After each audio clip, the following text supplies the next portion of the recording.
Very very good morning. सभी को नींद से जग जाओ और आज के 7 मई के इम्पोर्टेंट करंट अफेयर्स की ओर आ जाओ।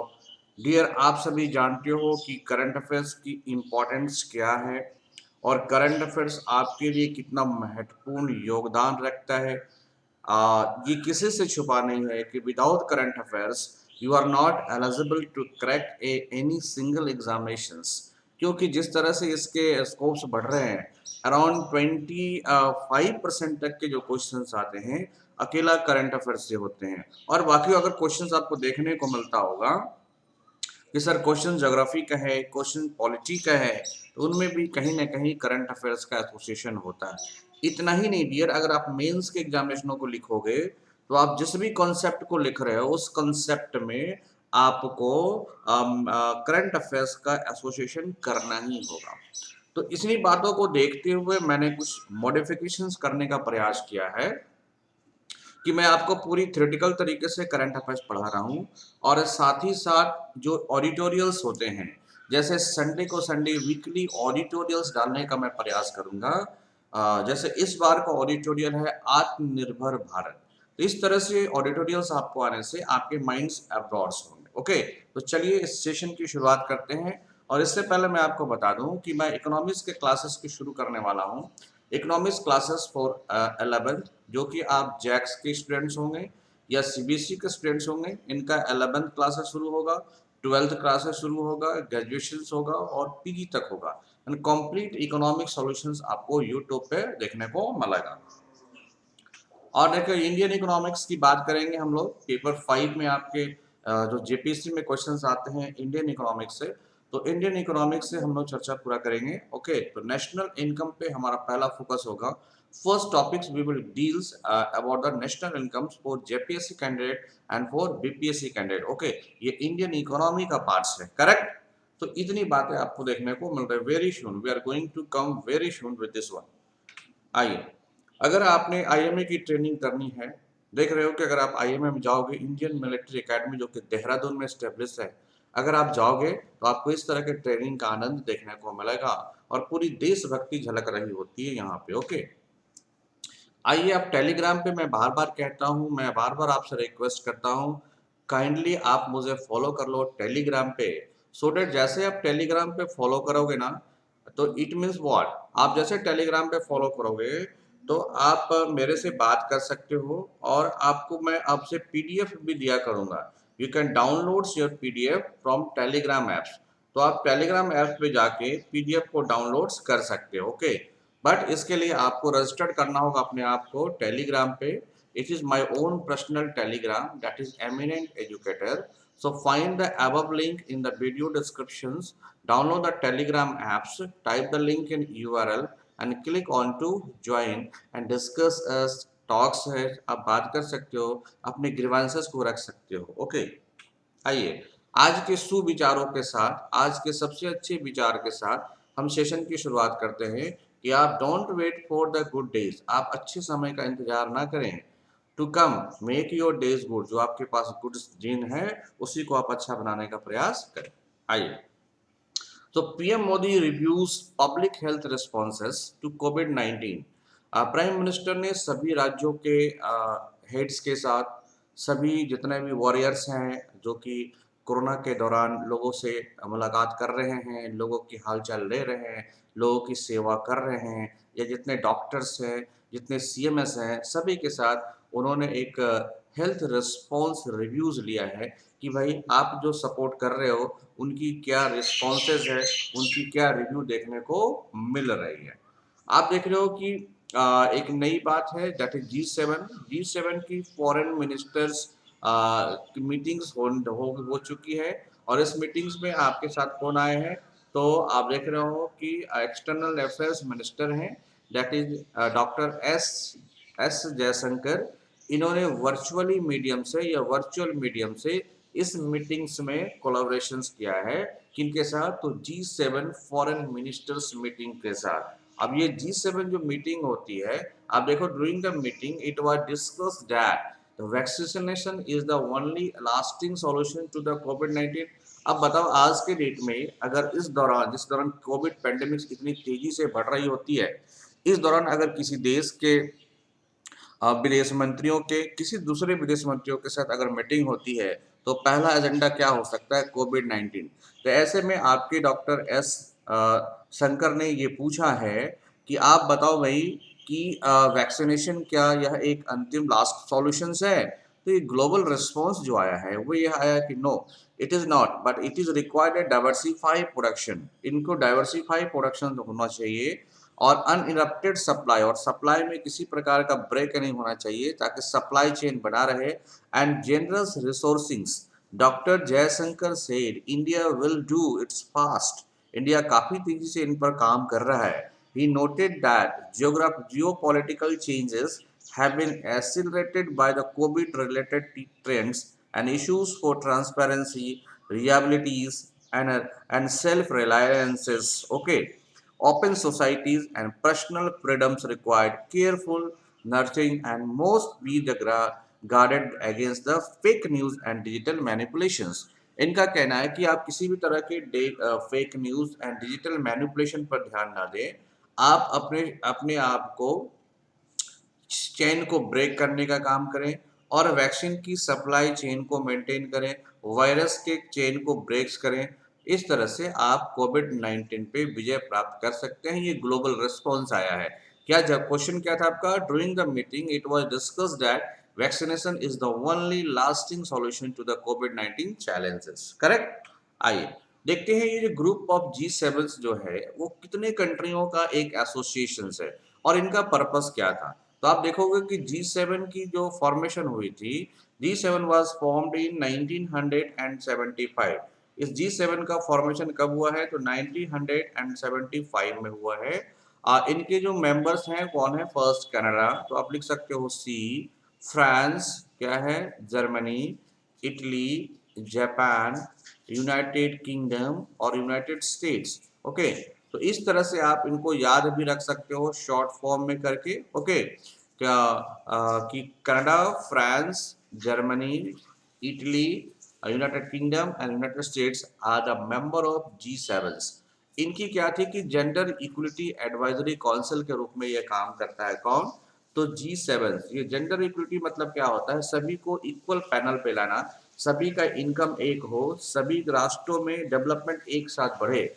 इनके लिए ये इकोनॉमिक गवर्नेंस की बात करता है। ये बात करता है कि मुल्कों के बीच में, स्पेशली G7 ग्रुप के बीच में इकोनॉमिक गवर्नेंस हो, इंटरनेशनल सिक्योरिटीज देखने को मिले और क्या है, एनर्जी पॉलिसी देखने को मिल जाए। The G7 does not have a formal constitution or a fixed headquarter. The decisions taken by leaders during annual summit are non-binding. Okay, चलिए, Delhi airport become only airport in the world to registered 1000 taxi boards. उन्होंने 1000 registered taxi boards को purchase किया है या movement कराया है। Significantly reduce the carbon emission and saved fuel, और ये कार्बन एमिशन को कम करता है और आपको फ्यूल्स को बचाता है। जिस तरह से आप देख रहे हो कि पर्यावरण को लेके पूरी दुनिया चिंतित है।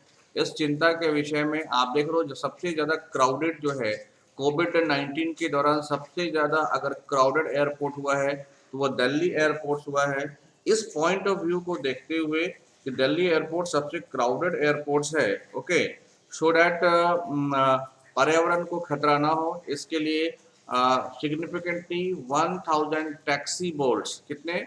तो 1000 टैक्सी वोल्ट, 1000 टैक्सी वोट का इन्होंने संचालन किया है, जो कि बिल्कुल ही पर्यावरण के लिए सुरक्षित है। तो Delhi international airport limited, okay, a GMR means Group to Lead a Consortium today announced that it has completed 1000 movements of sustainable taxiing of aircraft at Delhi Airport with taxi boats, a semi-robotics, a hybrid special purpose vehicles, and thus help the airport in significantly reducing carbon emissions and the savings fuels. तो आप देख रहे हो कि fuel को जो आप fuel use करते हो उसको यह कम करेगा। Correct? This is very very important. तो टैक्सी वोट एक अहम कदम है आपको पता होगा कि इस कोविड-19 के दौरान जितने भी फॉरेनर एड्स आ रहे हैं, विदेशों से जितने भी हेल्प आ रहे हैं भारत को, सभी का लैंडिंग, मोस्टली लैंडिंग क्या हो रहा है, तो दिल्ली एयरपोर्ट के अंदर हो रहा है। तो इस दौरान ये सबसे ज़्यादा क्राउडेड एंड एक्टिव एयरपोर्ट के रूप में शामिल है। इंडिया और यूके, आप देख रहे हो इंडिया और यूके, ये बोरिस जॉनसन हैं, इन्होंने 10 सालों के लिए एक रोड मैप तैयार किया है भारत के साथ एक स्ट्रॉन्ग बायलैटरल ट्रेड पार्टनरशिप का। So India and UK unveils the 10 years road map for stronger bilateral trade partnerships.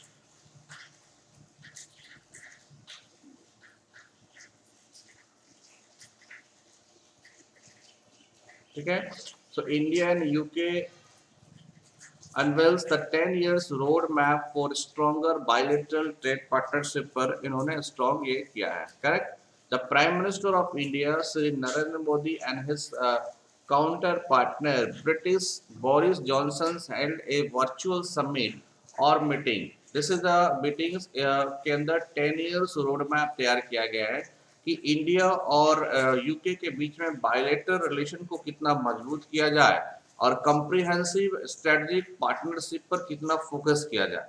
अब देखो ये कॉम्प्रिहेंसिव इकोनॉमिक पार्टनरशिप क्या होता है, या कंपनी कॉम्प्रिहेंसिव स्ट्रेटेजिक पार्टनरशिप क्या होता है कि आप किस स्ट्रेटजी पे काम कर रहे हो ताकि दो मुल्कों के बीच में ट्रेड हो, सोशल्स हो, टेक्नोलॉजी हो, इकोनॉमिक शेयरिंग हो।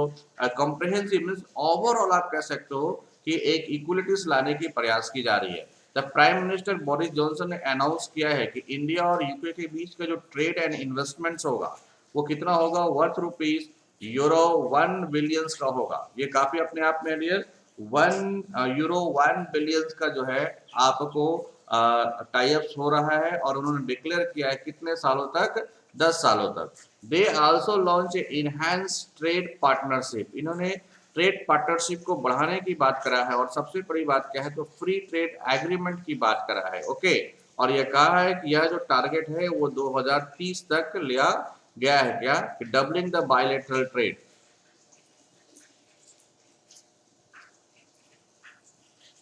ये बायलैटरल ट्रेड्स क्या होता है,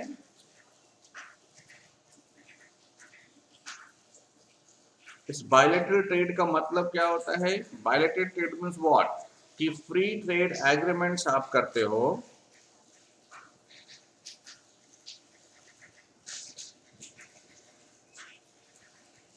ये बायलैटरल ट्रेड्स का मतलब क्या है, फ्री ट्रेड्स एग्रीमेंट्स आप करते हो including consideration of an interim trade agreement to deliver the early gains.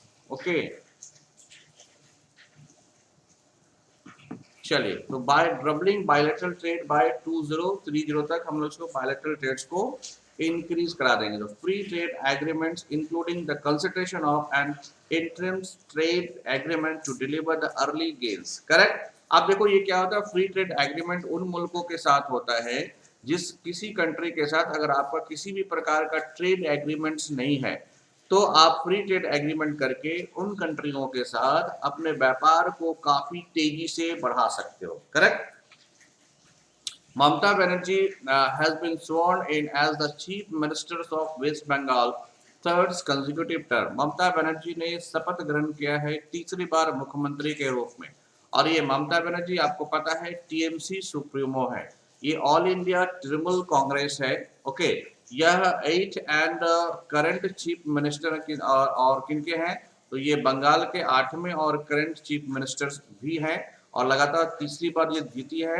और इनका जो विनिंग्स है वो 2016 इनको सीट्स मिला है और कितने में, तो 290 में इनको कितना सीट्स मिला है, तो 260 सीट्स मिला है। तो ये रिकॉर्ड विक्टिम्स है, इसी वजह से इसको पढ़ना काफी जरूरी है। यहाँ से क्वेश्चन जरूर पूछे जाएंगे, तो डियर अगर पूछे जाएंगे तो टीएमसी के बारे में भी जरूर क्वेश्चन पूछे जाएंगे। Okay, the All India Trinamool Congress is an Indian political party which is predominantly active in the West Bengal। Okay, West Bengal में फ्री डोमिनेंट है। The party is lead by the current chief minister of West Bengal Mamata Banerjee following the 2019 general election.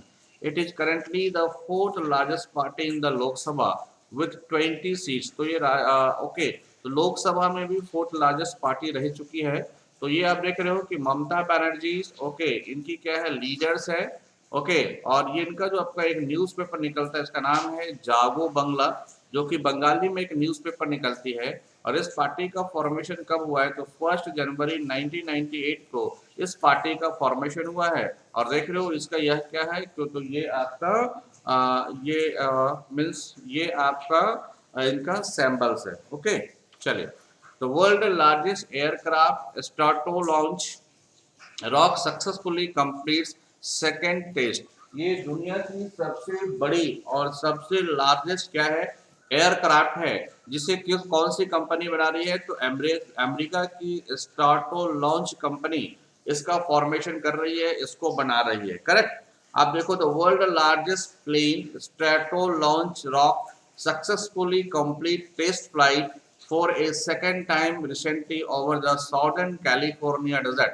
तो ये southern California desserts में इसका प्रशिक्षण किया गया है। मैं बताता चलूँ, वहाँ की एक पक्षी होती है जिसका नाम क्या है, बर्ड होता है, रॉक उसको कहते हैं। इस पक्षी की इतनी कैपेसिटी है कि अगर ये हाथी को भी शिकार करके और हाथी को कैरी करके उड़ सकता है, इतनी ताकतवर होती है। तो इसी को इन्होंने निक नेम दिया है क्या, रॉक। और ये कंपनी बना रही है स्ट्रेटो लॉन्च, और स्ट्रेटो लॉन्च ने इस विमान को बनाया है, जो कि काफी बड़ा विमान है, आप देख सकते हो। और कई चीजों को स्पेशली हाई एरियाज पे पहुंचाने में काम मदद ये करेगा। Standard and Poor revises the Indian GDP growth forecast to 9.8%। Standard and poor ने इंडिया के जीडीपी को फाइनेंशियल ईयर 22 के लिए क्या किया है, तो रिवाइज कर दिया, और कितना कर दिया है, तो 9.8% कर दिया है, करेक्ट। अब ये बात करोगे स्टैंडर्ड एंड पुअर, तो स्टैंडर्ड पुअर एक रेटिंग एजेंसी है, इज द रेटिंग एजेंसी। और ये रेटिंग एजेंसी किस कंट्री की है, तो ये अमेरिका की रेटिंग एजेंसीज है।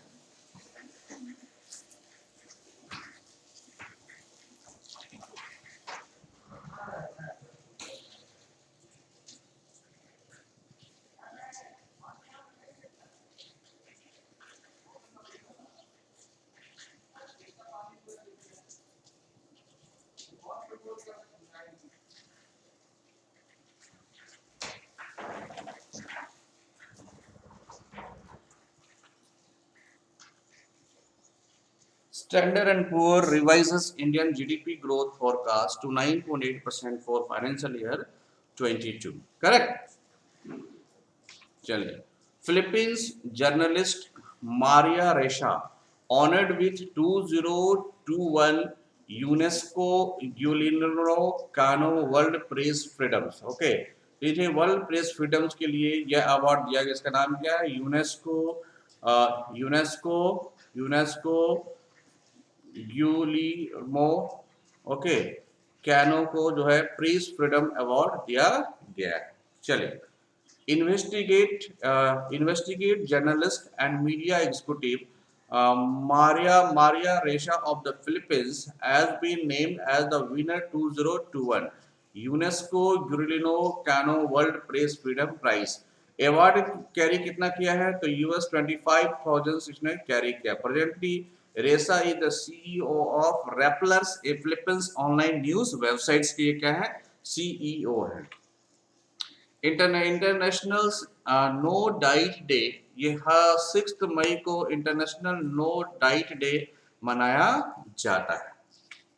International No Diet Day is observe on 6 May and its symbol is light blue ribbon. और इसका सिंबल क्या है, तो लाइट ब्लू रिबन इसका सिंबल है। It is an annual celebration of body acceptance, okay, including fats acceptance and body shape diversity. आप देख रहे हो कि स्पेशली ये आपको अवेयरनेस देता है कि अगर आप फैट्स का सेवन करते हो, ओके, अगर आपके बॉडी के शेप में डाइवर्सिफिकेशन आ रहा है, ओके, तो इन सब चीजों को कैसे कंट्रोल किया जाए, इसको कैसे प्रमोट किया जाए।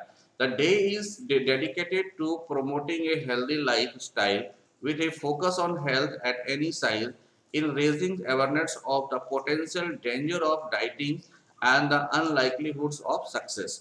तो किस तरह से डाइटिंग का जो डेंजर स्टेटस हो सकता है, अगर आप फैट्स लेते हो, अगर आप फैटी चीज़ों को लेते हो जिसके बॉडी शेप में डाइवर्सिटी आ सकता है, तो इन सब चीज़ों के लिए ये अवेयरनेस डे मनाया जाता है, स्पेशली 6 मई को।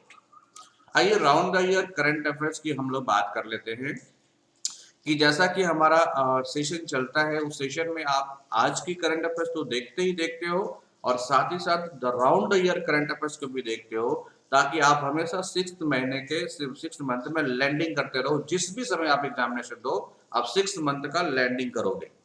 आइए, लोनार लेक और सुर Sarovar declare at the Ramsar sites. ये जो लोनार लेक है और ये जो सूर सरोवर है, इनको डिक्लेयर किया गया है रैमसर साइट्स के रूप में। ये जो लोनार लेक्स है, ये लोनार लेक महाराष्ट्र के अंदर पाया जाता है और ये भारत का एकमात्र लोनार लेक्स है। जैसे ये मैग्मा चैम्बर है, इस मैग्मा चैम्बर से अगर आप देख रहे हो कि मैग्मा निकलता है तो बाहर लावा का फॉर्मेशन कर देता है और यही लावा रॉक बन जाता है। लेकिन बार बार निकलने से इसका जो वैल्कोनिक जो पोर है, ये बड़े होते चले जाते हैं। जब पोर एटलीस्ट इतने बड़े हो जाते हैं कि 100 किलोमीटर तक इनका अगर रेडियस हो जाता है, तो इसको हम लोग कह देते हैं इसको कह देते हैं लेक। और इसका नाम क्या है? ये चूंकि बना किससे है? क्रेटर से बना है, इसलिए इसका नाम क्या है? क्रेटर लेक है। क्रेटर लेक है। ओके, और इस क्रेटर लेक के नाम के कारण इसका दूसरा नाम क्या है? तो लोनार लेक। तो Lonar lake and Sur Sarovar declared as Ramsar sites. Fine. The Lonar lake in Maharashtra and Sur Sarovar also known as Keethams lake, इसमें दूसरा नाम क्या है? तो Keethams lake in Agra have been added to the list of recognized Ramsar sites। ये Ramsar sites के list में इसको रिकॉग्नाइज किया गया है। The Ramsar Convention on Wetland of International Importance, especially as water fowls habitat, is a treaty for conservation and the sustainable use of such sites। Okay, आप देख रहे हो कि ये जो लोनार लेक्स है, लोनार लेक्स के अंदर जो है वाटर जो है, वाटर कंटामिनेटेड हो गया है, तो इसी को इसने क्या किया है? रैमसर साइट्स में निकाल लिया है। ये रैमसर साइट स्पेशली वीटलैंड कन्वेंशन है, ये कन्वेंशन है जिसमें इनमें वाटर फॉल्स और इन सब चीज़ों को हैबिटेट ट्रिटी को लेकर ये किया जाता है। तो एक रैमसर साइट है जिसके अंदर इनको ले लिया गया है, जिनका महाराष्ट्र के लोनार लेक को और दूसरा क्या है? सूर सरोवर को, और ये सूर सरोवर आगरा का है। तो लॉन्गेस्ट माइग्रेटिंग स्मॉल बर्ड्स, आप देखो नेक्स्ट क्वेश्चन पर्यावरण से ही है। तो लॉन्गेस्ट माइग्रेटिंग स्मॉल बर्ड्स, क्या नाम है इसका? विल्लो। तो लॉन्गेस्ट माइग्रेटिंग स्मॉल बर्ड्स का नाम क्या है? Willow. Willow warbler, willow warbler spotted in Kerala. Okay, इनको केरला में देखा गया है, पुंचकरी में इन्हें देखा गया है। जो कि माइग्रेट्स कर गए थे उनको अभी देखा गया है, और IUCN जो है इसको रेड डेटा लिस्ट में डालने को था कि ये इस बर्ड की जो प्रजातियां हैं वो एक्सटिंक्ट कर गई हैं। प्रजातियां क्या है? विलुप्त कर गई हैं। लेकिन क्या है? ये अभी विलुप्त प्राणियों के श्रेणी में आने ही वाले थे, ये केरला में दिख गया है। The bird was spotted by the Nirmal George NSS programme officer of Shri Gokulam medical college and research foundation के द्वारा इस बर्ड्स को देखा गया है। ओके, और इस बर्ड्स की बात करोगे तो इनका जो जूलॉजिकल नाम है वो क्या है? Phylloscopus trochilus. Okay, Phylloscopus trochilus. UK to ban petrol and diesel car from 2030। जिस तरह से हर एक कंट्री पर्यावरण को संतुलन करने में लगा हुआ है, तो ये एक यूनाइटेड किंगडम या बोरिस जॉनसन का ये महत्वपूर्ण कदम है कि ये 2030 तक सभी कार और वैन जो कि पेट्रोल और डीजल से चलते हैं उनको बंद करेगा, उनको रिप्लेस करेगा, वेदर ई से करेगा या अदर सेक्टरों से। तो Britain will ban the sale of new gasolines diesel's car by 2030, a decade earlier than its previous commitments. The Prime Minister Boris Johnson made the pledge as a part of plan for green industrial revolution that he claimed could create up to कहा कि ऐसा करने से ये लगभग 250,000 job in energy sector, transport and technology में create किया जा सकता है। The government said sales of new gasoline and diesel's car and van will end in 2030। ये 2030 में ये क्या होगा, ये बन के तैयार हो जाएगा। तो hybrid vehicles can be sold until 2035। तो ये हाइब्रिड व्हीकल बाद में मतलब ये दोनों चीजों से चलने वाला बात कर रहा है। तो ये पर्यावरण की ओर इनका एक इम्पोर्टेंट कदम होगा। आइए मध्य प्रदेश की जो नए यूनेस्को के मध्य प्रदेश का जो पन्ना टाइगर रिजर्व है, it is a Panna tiger reserve या इसको बायोस्फीयर रिजर्व कह सकते हैं, इसको यूनेस्को ने अपने हेरिटेज साइट्स में ले लिया है। The Panna tiger reserve is situated in the, आप इस पन्ना टाइगर रिजर्व सिचुएशन किधर है, तो विंध्य माउंटेन्स रेंज में सिचुएटेड है। इनसे भी क्वेश्चन पूछा जाता है क्योंकि पन्ना काफी इंपॉर्टेंट है। तो विंध्य माउंटेन रेंज में, और इनके इस पन्ना रिजर्व के अंदर कौन सी रिवर बहती है, तो केन रिवर्स। आप देखोगे केन रिवर क्या है, तो ट्रिब्यूटरीज ऑफ यमुना रिवर। ये यमुना रिवर्स की क्या है, ट्रिब्यूटरीज है और फ्लो थ्रू द रिजर्वर। इस बायोस्फीयर रिजर्वर में, टाइगर रिजर्वर के अंदर ये क्या है, फ्लो करता है द रीजन। और ये जो पन्ना जो रिजर्व है, बायो रिजर्व है, वो पन्ना डायमंड्स के लिए भी काफी, पन्ना डायमंड्स माइनिंग के लिए भी काफी फेमस होता है। तो कीन and Betwa river interlinking project will be located with in the tiger reserve. तो जो नदियों को जोड़ के फिर उसको नहर में कन्वर्ट करने की जो बात आ रही है, तो केन और बेतवा जो कि दोनों यमुना नदी की क्या है, सहायक नदियां हैं, इनको लिंकअप करके गुजरात के तर्ज पे जो है इसको एक इरिगेशन के रूप में कन्वर्ट करने की बात चल रही है। और वो भी किधर है, तो पन्ना टाइगर रिजर्व के अंदर है। आप देख रहे हो कि डायमंड माइनिंग भी किधर है, तो पन्ना टाइगर रिजर्व के अंदर है। और कीन रिवर भी किधर है, तो पन्ना टाइगर रिजर्व के अंदर है। और ये पन्ना टाइगर रिजर्व विंध्याचल श्रेणी की जो माउंटेन है या विंध्य माउंटेन रेंज है, उनके नॉर्दर्न पार्ट में पाया जाता है। ओके, तो वेरी वेरी इंपॉर्टेंट ये आपका रहा पन्ना टाइगर रिजर्व, जिसे यूनेस्को ने अपने हेरिटेज लिस्ट में शामिल कर लिया है। आपने देखना है कि यूनेस्को की बात करोगे तो United Nation education scientific and cultural organisation है। इनके एब्रिविएशन से कई बार सवाल देखने को मिले हैं। और UNESCO is a specialised agency of United Nation, या यूनाइटेड नेशन की क्या है, स्पेशलाइज्ड एजेंसी है। Build peace through international cooperation in education science and culture. तो एजुकेशन साइंस एंड कल्चर के कोऑपरेशन के रूप में देखते हुए ये इंटरनेशनल अंतर्राष्ट्रीय पीस को स्टेब्लिश करने का काम करता है। It is also a member of United Nations Sustainable Development Group, या United Nation Sustainable Development Group का क्या है, ये मेंबर है। A coalition of UN agencies and organisation aimed at fulfilling the Sustainable Development Goal. तो ये Sustainable Development Goals को fulfil करने में काफी महत्वपूर्ण रोल अदा करता है। यूनेस्को का हेडक्वार्टर किधर है, तो पेरिस के अंदर है। It has 193 member and 11 associates member. तो इनके पास 193 मेंबर हैं और 11 एसोसिएट्स मेंबर हैं। Okay, and is governed by the general conference and executive board. और ये general conference and executive board के द्वारा गवर्न किया जाता है। while 3 UN member states like Israel, Liechtenstein and United States are not UNESCO's member. मतलब United Nation का जो मेंबर स्टेट्स होने के बावजूद भी यूनेस्को का मेंबर नहीं है। करेक्ट। तो आपको इन बातों को ध्यान रखना है कि यूनेस्को का हेडक्वार्टर किधर है, तो पेरिस। How many member, 193।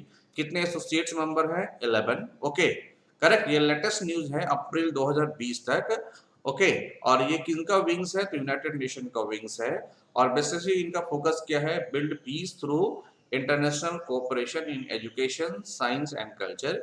इसलिए इनका नाम है United Nation education, United Nation okay education okay scientific and culture organisation. तो इसका नाम आप बोल सकते हो यूनेस्को। करेक्ट। चलिए, तो आप देख रहे हो कि ट्रिस्टान डा चुना, ये जो ट्रिस्टान डा चुना एक आइलैंड है। ये आइलैंड को मैरीन प्रोटेक्टेड एरिया का डिक्लेयर किया गया है।